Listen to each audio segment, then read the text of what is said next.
opportunities. Even in this church. Amen.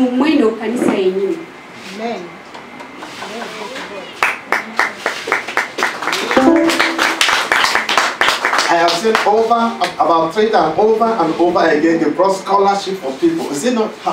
The years before, I've not seen that. But I think over 3 times they have brought scholarship. Who want to go to school? I want to sponsor you. 3 different occasions, only in this year. Sponsorship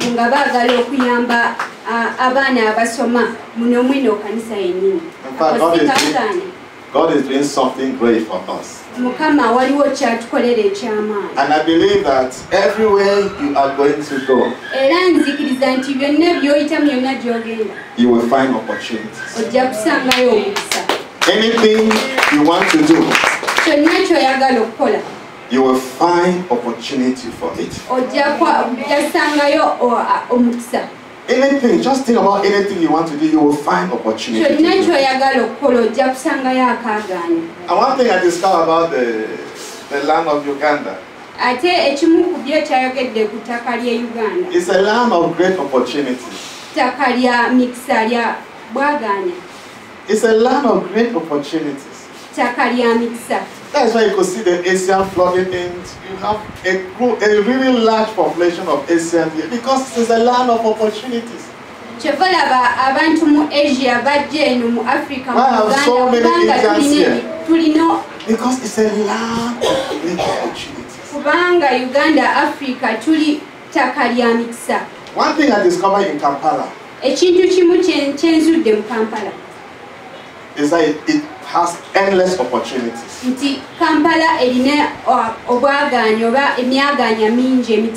Almost anything you can do, you can sell in Kampala. Even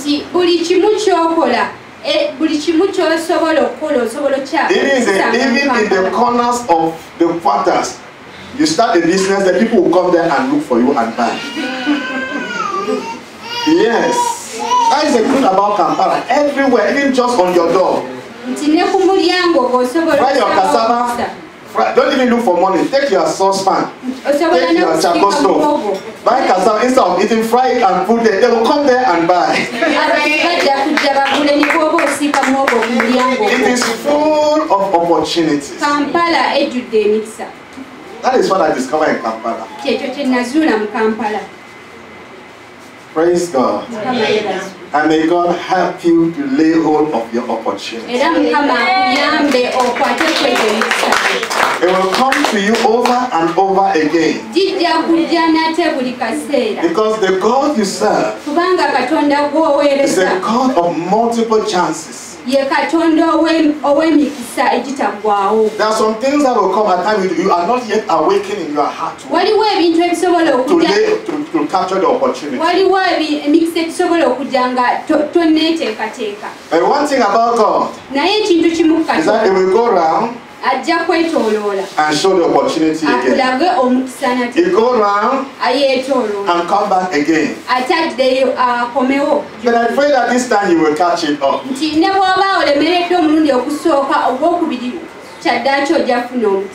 Praise God. Amen. I was passing somewhere. I saw somebody making juice. I said, this thing, I have seen it over and over again. I've always said, if I was to stay in Kampala, I will make juice. It's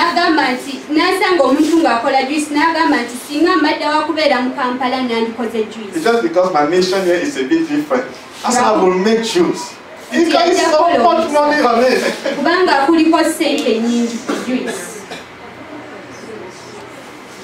There are so many opportunities before you.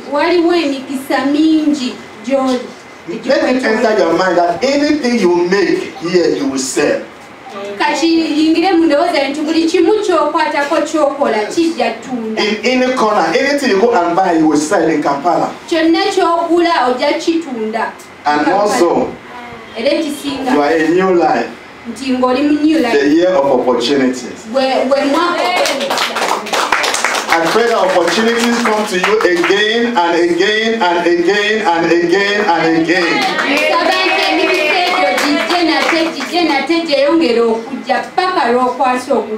And one amazing thing about Uganda that I've not seen it elsewhere is that you can go to school at any age. It is not elsewhere. What you call elderly and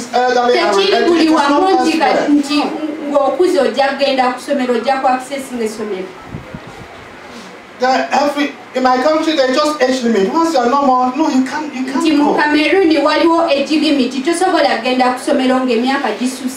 The private sector here is for education is so open that you can go anywhere and study anything at any time.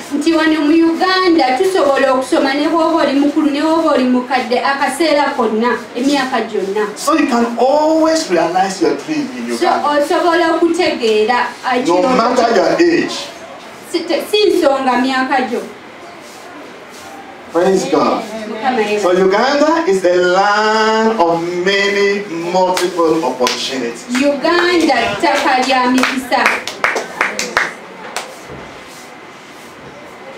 So just take an action as the administrator was saying. Because that is the hardest thing to do. I studied management in some areas. And we were doing entrepreneurship. And one of the things they taught, they said, what is the greatest thing you can do to realize your vision or your dream or your business? People gave all kinds of answers. But that teacher taught us that take an action to start doing something. On that day, you see how you will go. Once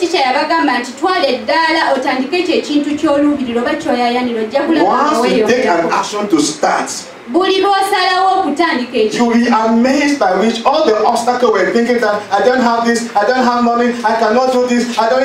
You will see how those things will just be going away and your business will profit. All the obstacles, all the mountains will disappear. So the hardest thing is to start. And if you can start, all things are possible. Praise God. Even scientifically, it is proven. This is not a message today, but let me explain it to you. Scientifically, it is proven.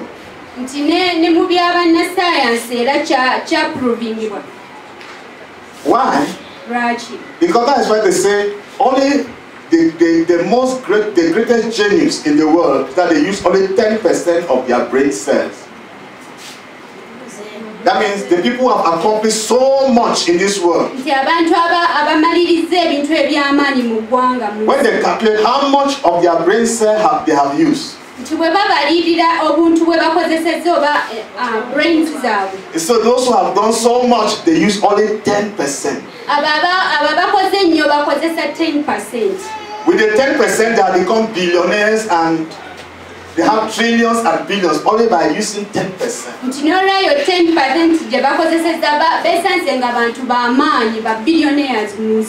Why? Because a lot of your brain cells lie dormant, as if they are sleeping. It is when you say, how can I, when you start asking the question, they call those kind of questions, question that causes you to achieve something. But you say, when you start asking, how can I do this? That's when you start waking your brain cells that are able to do that. They will start working, you start activating them. If not, they just keep sleeping them.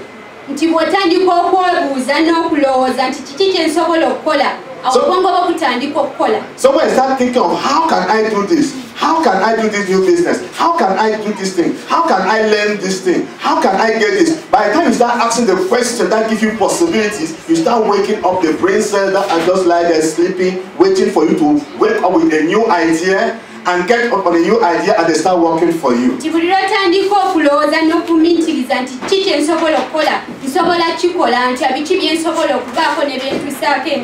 So try to do something new. Try to enlarge what you are doing. There are endless opportunities. In addition to that, Every person makes around 10 million cells, manufacture about 10 new million cells every second, because you lost about 10 million cells every second of your life.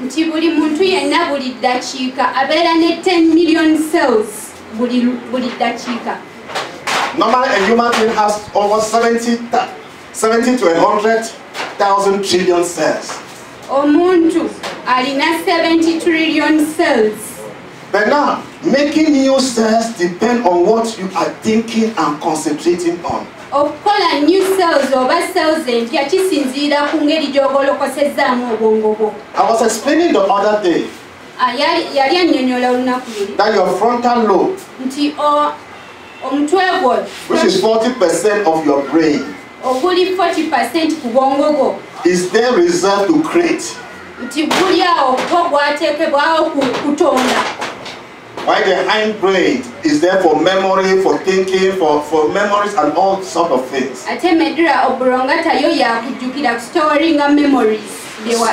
So when you start beginning thinking of creating something, you start making the 40% of your brain cell to start working.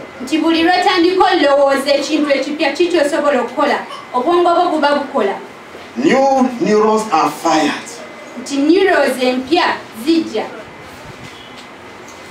And your brain become active. You are meant to make exploit. Don't let your dream die.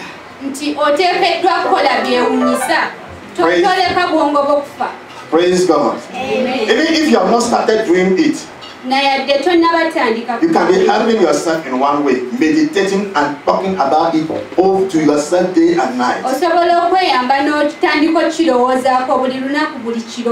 Because it is proven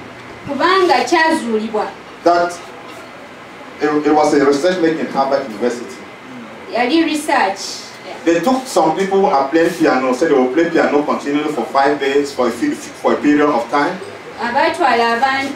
And they took another set of people who are not playing the piano, but they should be thinking as if they are playing piano.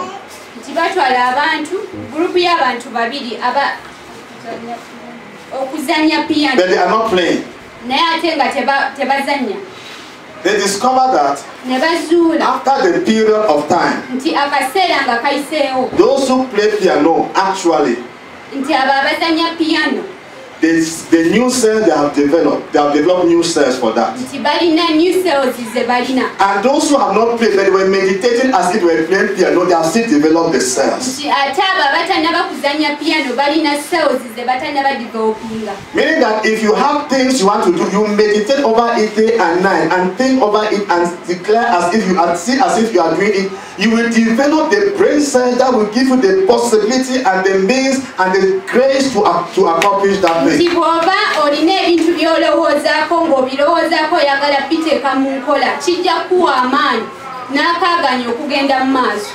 So that's why the Bible says you should meditate on this thing day and night. Because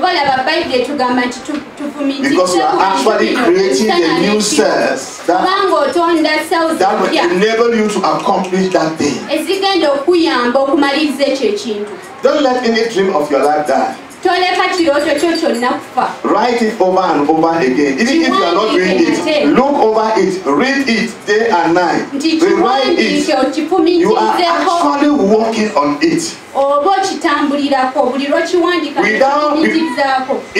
In a way you don't know, because you are believing it. The resources and everything will come and you will realize that. So don't sleep. You can do much more. And you will do much more. New Life is a great church. A new life, kanisa ya amani. And you are a great person in your life. Praise God. I want to talk on something I talked in the morning.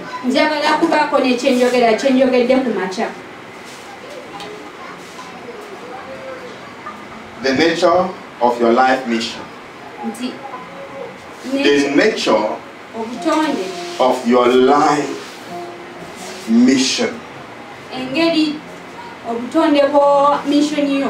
Your life have a mission on earth. You are here on earth as somebody who is passing, and you have something to do before you go. Like an ambassador of America who is in Uganda. His country is not Uganda. His country is America. But he came to America to do some mission for America in Uganda. When he finishes it, he is going to go. So you are here on earth for a great mission. I think you should congratulate yourself.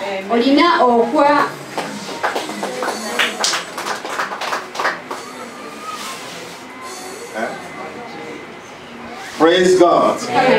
For you to be on earth, you fought a very strong battle. And you ran a very strong race. Science will tell you that at the conception of a baby, there are millions of cells, and only one in the battle. And for you to be alive, mean that you conquered millions of cells to be alive. Those cells, they run a race. Who will be the first to catch the egg? And once it's stick on that egg, another one don't come again.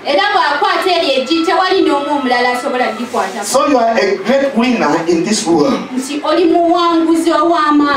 you have a great mission. A great mission. Just to tell you that many people had wanted to be here to do what you are doing, but you conquered them, you came before them, they stay back and die. And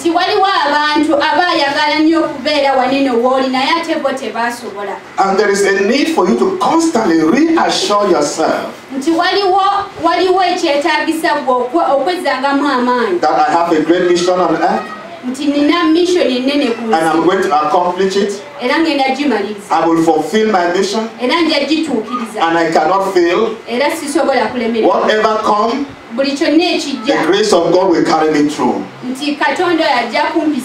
need to constantly assure yourself. Because the enemy will bring you doubt. Will bring you fear. Will show you so many things about your life that are not right. And at a certain time, when they talk about somebody on earth to accomplish a mission, you will not really look at yourself as a great person. And that will be one enemy you must conquer. You must conquer the enemy of yourself that denigrates you. Because you are here on the grace of God is sufficient. Praise God. In the morning, I was quoting some few examples. I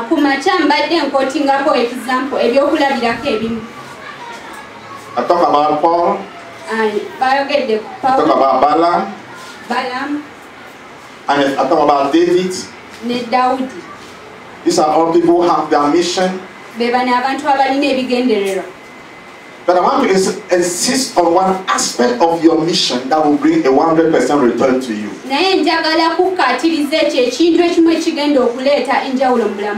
Because anytime you do a business, you want to make profit. And I want your life to make profit for the world that is to come. That's why I've been teaching us here. That the last days are coming. We are in the last days. Judgment will be coming.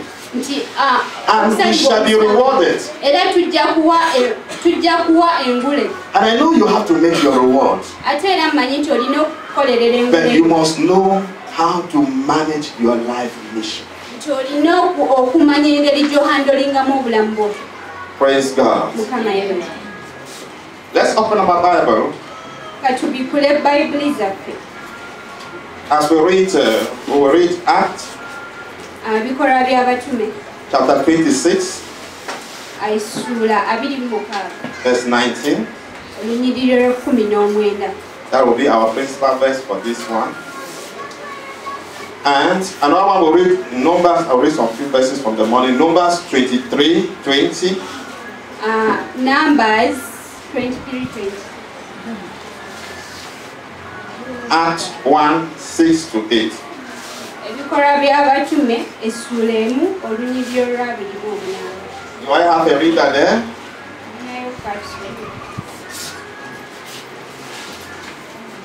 Okay, let me begin with Acts chapter 1.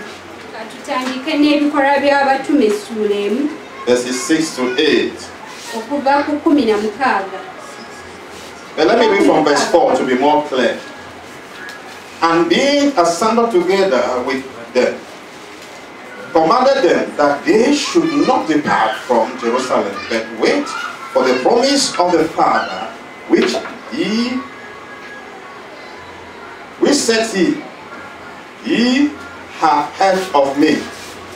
For John truly baptized with water, but ye shall be baptized with the Holy Ghost not many days hence. And when they therefore were come together, they asked of him, saying, Lord, wilt thou at this time restore again the kingdom of Israel? And he said unto them, it is not for you to know the time or the season which the Father had put in his own power. But ye shall receive power after the Holy Ghost is come upon you, and ye shall be my witnesses, both in Jerusalem and in Judea and in Samaria, and unto the uttermost part of the earth. And when you read Acts chapter 26, verses 19,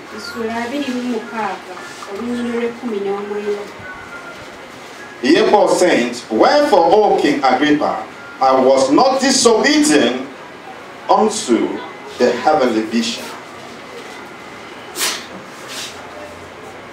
Amen. Amen. In Acts chapter 1, Jesus is talking to the disciple about their life mission. Because it was his very last encounter before he left to heaven. It was his last meeting with them before going up to heaven. He was talking to them, and as he was talking to them, he rose before them and entered the cloud. And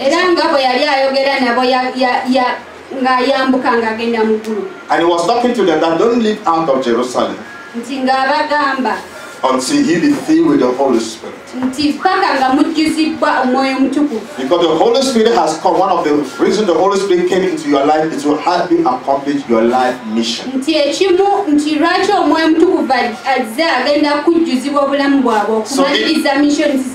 So anytime you don't know what to do, say, Holy Spirit, help me accomplish my mission on earth perfectly.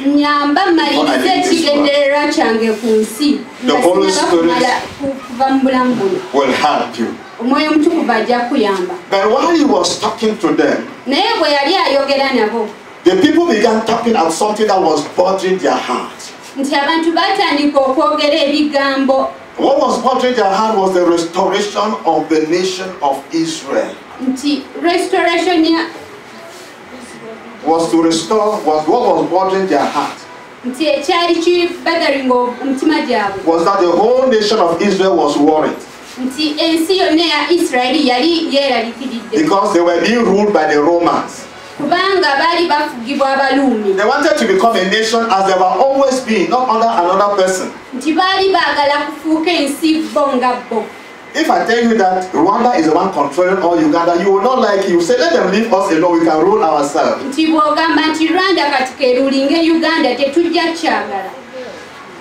That is how Jerusalem was. Some people, other people were controlling them. anti Jerusalem nayo bwatyo bwe yali nti abantu abalala baali babafuga. And they were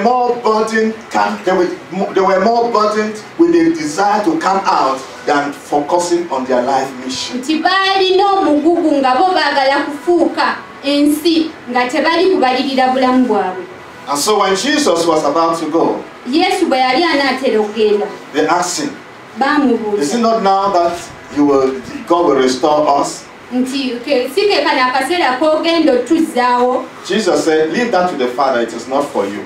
Yesu n'abagamba ekyo mukirekere kitange, ebyo si byammwe. There are many things you should not bother about. Leave it in the hands of God. Waliwo ebintu ebimu by'otateekeddwa kweraliikirira, birekere Surrender your life. waayo obulamu bwo, Surrender your finances. waayo ebintu Surrender nabyo, the future. waayo ebiseera Surrender the things you don't know how to handle. Say, Lord, I know you will handle it. waayo ebintu ebyo by'olaba nga tobisobola biwe Mukama. Because God cares for you. Kubanga Katonda afaayo gy'oli. So you tell them the Father is in charge of that. Yabagamba nti kitange ali mu I want you to concentrate on one thing. ntwagala obeeko On the fact that you will receive power nti ojja kufuna amaanyi after the Holy Ghost come upon you. nga Mwoyo Mutukuvu amaze okukkako, And you will be my witnesses. era mujja beera abajulizi In bange Jerusalem, in Judea, in Samaria, into the uttermost part of the earth. mu Yerusaalemi n'ebifo byonna ebisigaliriridde. I want you to open your heart to God. Njagala obikkula omutima gwe. And every day say, Lord, I leave my problems to you. I want to concentrate on the things you want me to do here. Omugambe njagala kubaako ebyo ebintu bye wantumira okukola bye mba nsaako essira. Because the truth about it is that Kubanga ekituufu mu byo if you fulfill your life mission, nti bw'otuukiriza missoni y'oku nsi, you will have a complete, fulfilled and complete life on earth. ojja kuba omaliriza ekigendererwa. And every other thing will come because of that. Era ekyo ebirala bijja kujja olw'ekyo. Praise God. Amen. But we have a problem. Naye tulina ekizibu. We are too distracted. Ebintu bingi We are too bituwabudde. worried for so many things. Tweraliikiridde olw'ebintu ebingi. We are caught up with what the nation is saying. Nti tusalibbwako n'ensi ki kyeyogera. Caught up with all the pressures around us. Nti n'ebintu ebingi ebitwetoolodde. So that when God is meeting you to talk to you about your life mission, Nti Mukama bw'abazze okwogera naawe ku nsonga y'obulamu bwo, your mind has already switched. endowooza ye-switch. Lord, is this time that you are going to answer my prayers? Nti ke kano akaseera k'ogenda okwanukula saala Lord, zange. is it now that you are going to provide me for that miracle I'm expecting? Si ke kano akaseera k'ogenda okumpa ekyamagero kye nnindirira. Lord, where is that miracle? Nti ogwo mirako eyo erirudde. I want everybody to see what you have done. Njagala abantu balabe ki ky'okola. I'm waiting for my testimony. Nindiridde obujulizi bwange. I'm waiting for my deliverance. Nindiridde okusumululwa I'm bwange. expecting my provision. Nindiridde obugabirizi bwange. And God says, Mukama n'agamba, all those things, ebintu ebyo byonna I know them. mbimanyi. And I have a program to take care of them. Era nina enteekateeka But obirabirira. concentrate on your life mission. Nti naye ate tunuulira ku missoni yo ku nsi. Because when you accomplish it, Kubanga bw'ogimaliriza, you have a fulfilled life. olina obulamu obujjudde. My prayer is that God deliver you from all distraction. Okusaba kwange nti Mukama akutaase mu ebyo byonna ebikuwugula. And at times the church is so distracted. Ate ebiseera ebisinga kanisa ewuguddwa nnyo. At times people come to church just wanting what they want, just wanting what they want. Ebiseera ebisinga abantu bajja mu kanisa olw'ekyo kye baagala. At times when they come for prayer, it's just, Lord, give me this, give me this, give me this. Buli lwe bajja mu kanisa bagamba Mukama mpa kino mpa kino. Why am I here on earth? Nti lwaki teweebuzaako lwaki ndi wano ku nsi? What is God doing through me? Kiki ekyo Mukama kyakola okuyita mu nze? And we get so distracted. Ebirowoozo byaffe biri wala. Paul said Pawulo yagamba in that Acts chapter 26, Bikolwa by'Abatume. he was talking to Agrippa. Yali ayogera ne Agripa. He said, "Oh King Agrippa, oh King, Nti kabaka, concerning my life mission, ebikwatagana ku bulamu bwange. I was not disobedient to it." I have followed it steadfastly. And I have not disobeyed. I have not failed to do the things God asks me to do. That same grace is upon you. If Paul could say that, you can do it also. How do I know? Paul was one man who fought against his own life mission himself. Because we can really fight against our life mission without knowing. He killed the Christians. He fought against the gospel. The very gospel he was born to preach. He was full of his own ambition.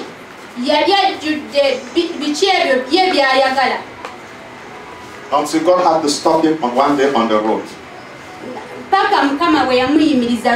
He was going to Damascus to kill Christians. God said enough is enough.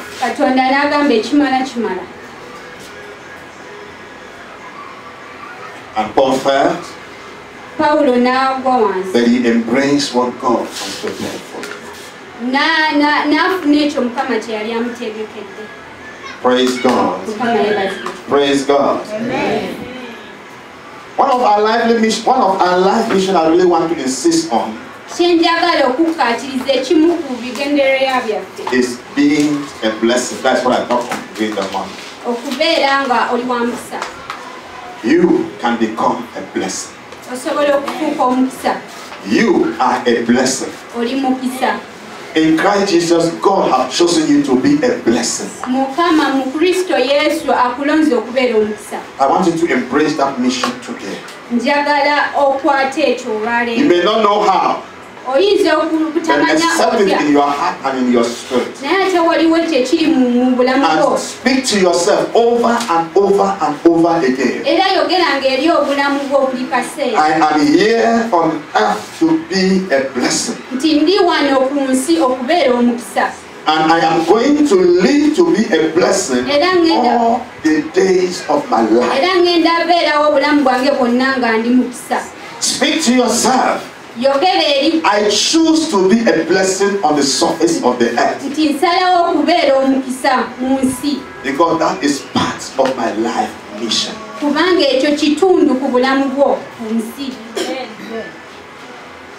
That is part of your life mission. God promised Abraham in Genesis chapter 12. In verse 3, you read from verse 1 to 3. You can read for us. Genesis chapter 12, verse 1 to 3. You are here to be a blessing.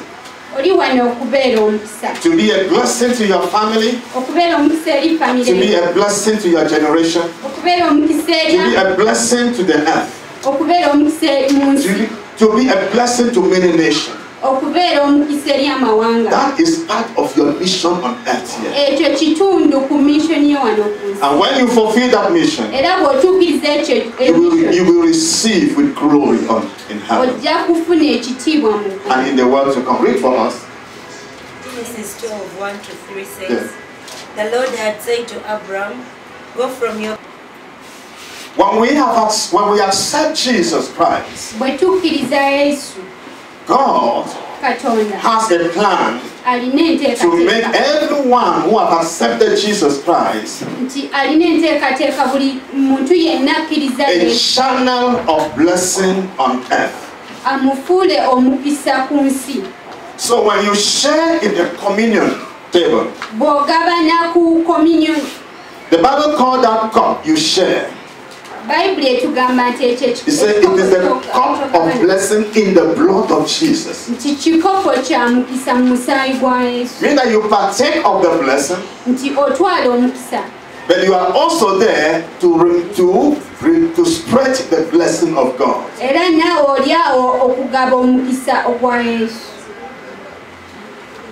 So because you have accepted Jesus, kubanga okkiriza Yesu you have entered into the blessings of God. oyingidde mu mikisa gya Katonda. But God also expects you Naye ate Katonda to dedicate your life to be a source of blessing.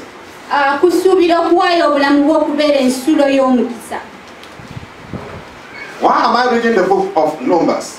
Lwaki nsoma ekitabo It's kya because in Okubala? Numbers we find a man Kubanga mu kubala tusanga omusajja whose life mission was to be a blessing.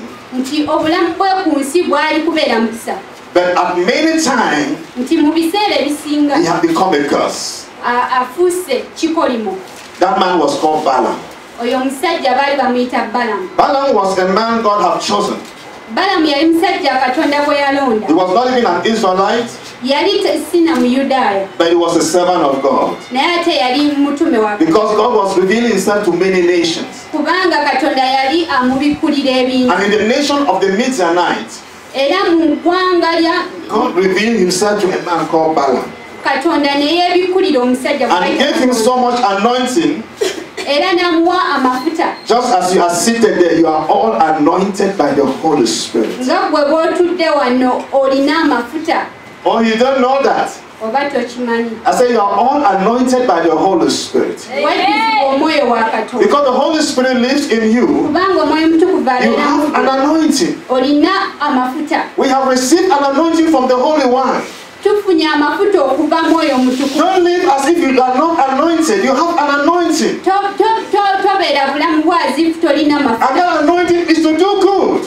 Ate era ago amafuta gakukola bulungi. That is why the book of Acts chapter 10, Kyova olaba ebikolwa by'abatume essula 10 in verse 38, olunyiriri olwa 38 it said, how God anointed Jesus Christ of Nazareth. nti nga Katonda bwe yafukako amafuta ku And Yesu he went about doing good. n'agenda ng'akola bulungi. Because the anointing of the Holy Spirit upon your life is to enable you do good or become a blessing. Kubanga amafuta ku bulamu bwo gakusobozesa okubeera omukisa oba okukola obulungi. Everywhere he went, he was doing good. Yonna gye yatambuliranga Because yakolanga there was bulungi. an anointing upon his life. Kubanga waaliwo amafuta ku bulamu bwe. You need to stir up yourself Olina okwezuka and remind yourself. era wejjukize. Because this thing, if you don't remind yourself, they can remain dormant. Kubanga bino ebintu bw'otejjukiza bijja sigala nga biri dormant. And you never activate them.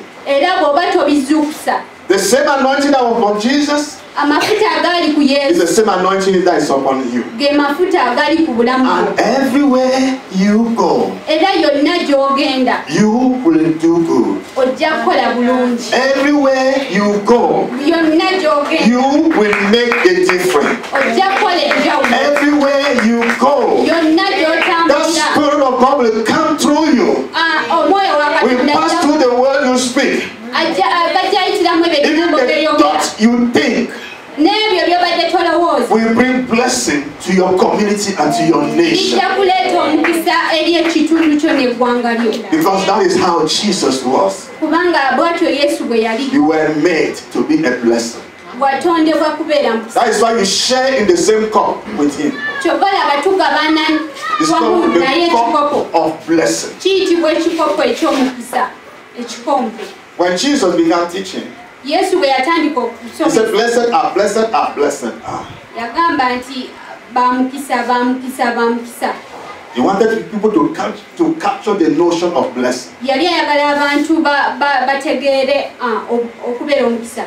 Praise God. Amen. But how can you effectively deliver this blessing to your generation? Naye ate osobola otya okufuuka omukisa eri ensi? I want to remind you, Njagala kujjukiza you are a priest in your generation. nti oli kabaka And as a mu priest, mulembe gwo. Era kabaka as a priest unto God, every child of God is a priest. buli mwana yenna kabona eri Katonda. 1 Peter 2:8-9 tells you, you are a royal priesthood. Nti oli kabona, You are a peculiar nation. oli ggwanga ddonde. And as a priest, Era nga kabona you have the responsibility to pronounce the blessing upon the nations, nti olina obuvunaanyizibwa upon the okubeera families, upon the okubulangira omukisa institution, upon the land, and God will honor it.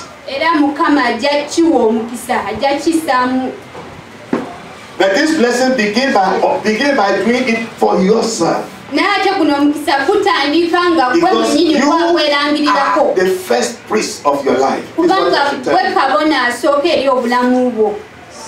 I know many of us are wanting, if I say, God bless you, you say amen. But how many times do you get up and say, God bless you?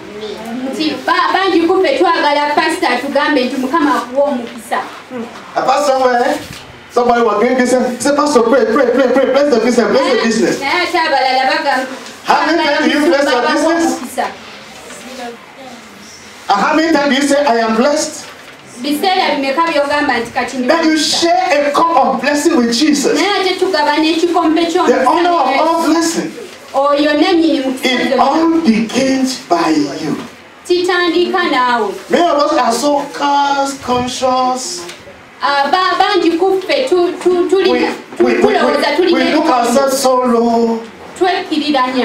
And we hardly remind ourselves that we are blessed of the Lord on the surface of the earth.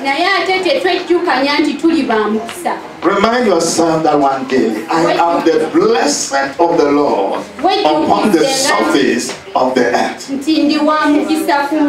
And all men shall call me blessed, for I am blessed of the Lord. You need to remind yourself, blessed are men. Just as the Bible said to Jesus, blessed art thou among men. Blessed, we are talking to Mary, blessed art thou. And blessed is the fruit of thy womb. You need to know, tell yourself over and over again that I am blessed among men, among women, among children, among workers, among the border, if you are a border driver. I'm blessed among the teacher if you are a teacher. I'm blessed among the businessmen. Because that is one way you activate the brain cells that bring the blessing upon your life. Not only do you activate it, you create what we call the electromagnetic field that attract the blessing into your life.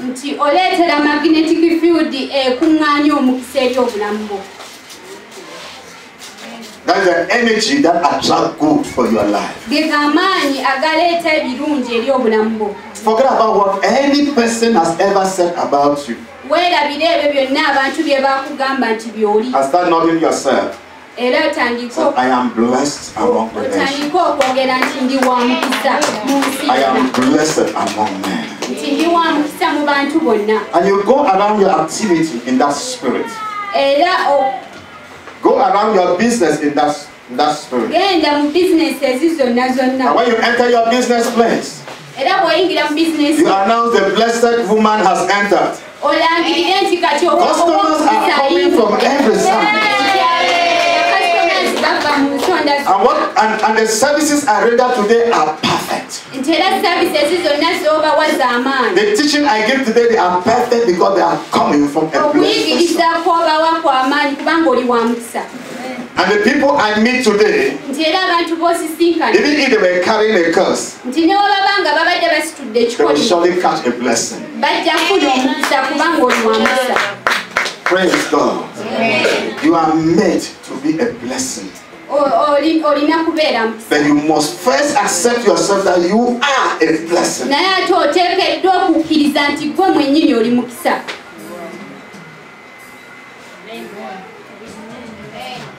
You know everything you see around you. And accept the truth first. The truth will set you free. If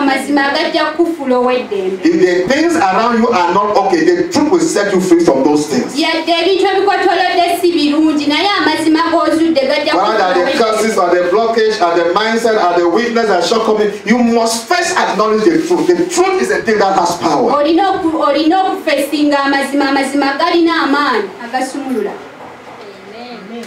And the second thing is to be able to commit yourself to be a blessing.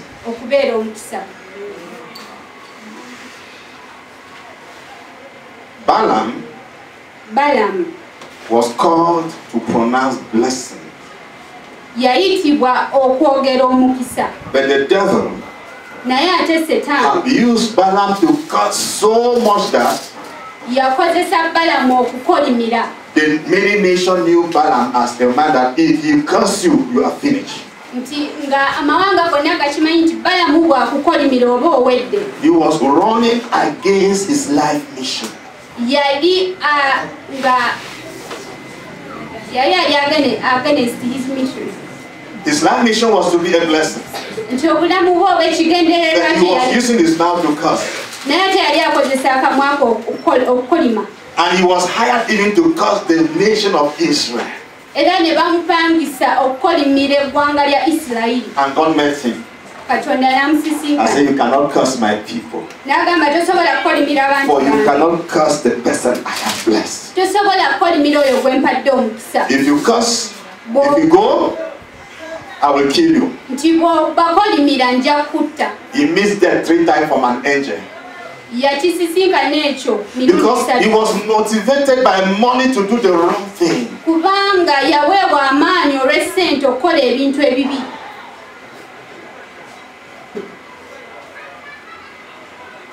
Money is a good servant but a bad master. Essente kintu kirungi naye ate kibi. When money is the one controlling you, it's a bad master. Essente bwe zibanga ze zikufuga mbi. But when you control money, it's a good servant. Naye ate bw'oba ozifuga nnungi. Praise God. Amen. Don't go against your life mission. Don't go against your life mission. Tokole ekyo ekitakutonderwa kukola. I'm saying one of your life mission you must not fail to do is to be a blessing and to pronounce. And it begins by pronouncing blessing upon yourself, upon every person you ever meet. Ekimu ku bigendererwa bwe kyakulangirira nti oli wa mukisa. Ate era olina okirangirira buli lunaku. And God says you should go so far as doing it for your enemies. Nti ojja kgenda wala nnyo bw'oba okolera abalabe bo. You should go as far as blessing your enemies. Nti bw'oba ng'obulesinga abalabe bo ojja kgenda wala. And do it with all your heart. Era ng'okikola n'omutima gwo gwonna. Because you are to bless and not to curse. Kubanga olina kubeera mukisa so si kolima. He said you should go as far as blessing them that persecute you. Nti olina kuwaaba omukisa abakutulugunya. Because Kubanga if you don't do that, bw'otakikola you are a pagan. You are a pagan. nti oli pagant. Is it not true? Jesus said in Matthew chapter 5, Yesu yagamba mu Matayo sura 5 he said, if you bless only those who bless you, nti bw'owaaba omukisa bokka abakuwa omukisa. what good have you done? Kirungi ki He said, ky'okoze? even the pagans know how to do that one. They do that one. N'abakafiri nabo bamanyi okukikola.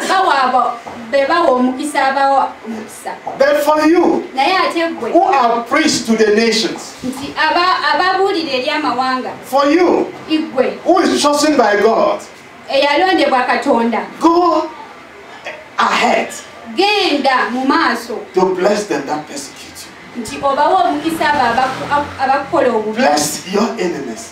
Bawa omukisa abalabe bo.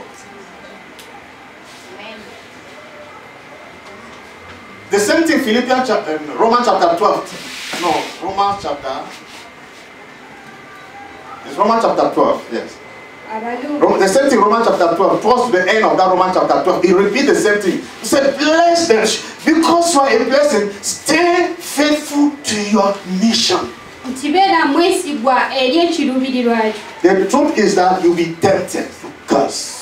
Amazima gali nti ojja kukemebwa okukolima. You'll be tempted to go out of your life mission. Ojja kukemebwa okuva mu missoni yo. Paul was fighting his own life mission. Paulo yali alwanyisa n'obulamu bwe. Don't be that way. Tokikola bw'otyo. Balaam was going against his life mission. Balamu yali alwanyisa obulamu bwe. Don't go that way. Tokola bw'otyo.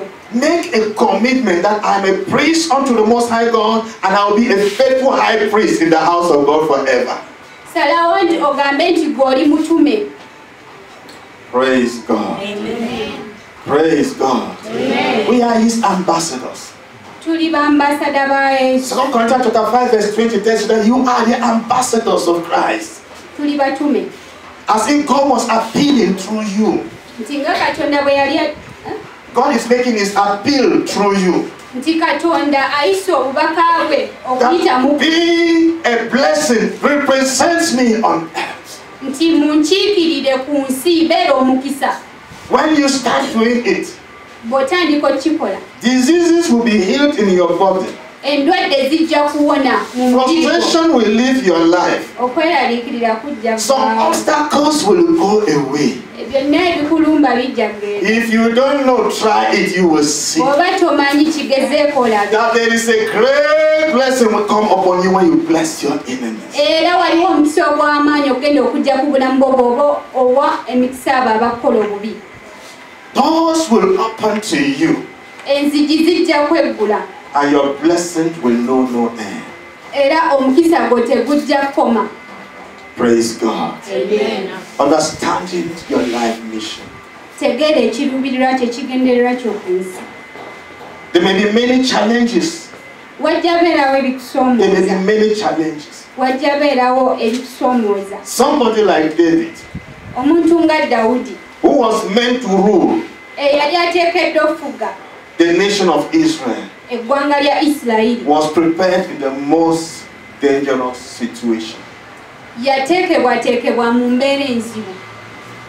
Because his life mission was to rule the nation. Kubanga obulamu bwe yali alina kufuga. He was one king who would fight and conquer the nations. Ye kabaka omwe yalwananga n'awangula ensi. And he had to start learning fighting the lions in the forest. Era yateekebwa yali alina kulwanyisa Fighting the empologoma. deer alone. Okulwanyisa empologoma. It was not a good life. Tebwali bulamu bulungi. Everybody could say that the father and the family had abandoned him in the forest with animals.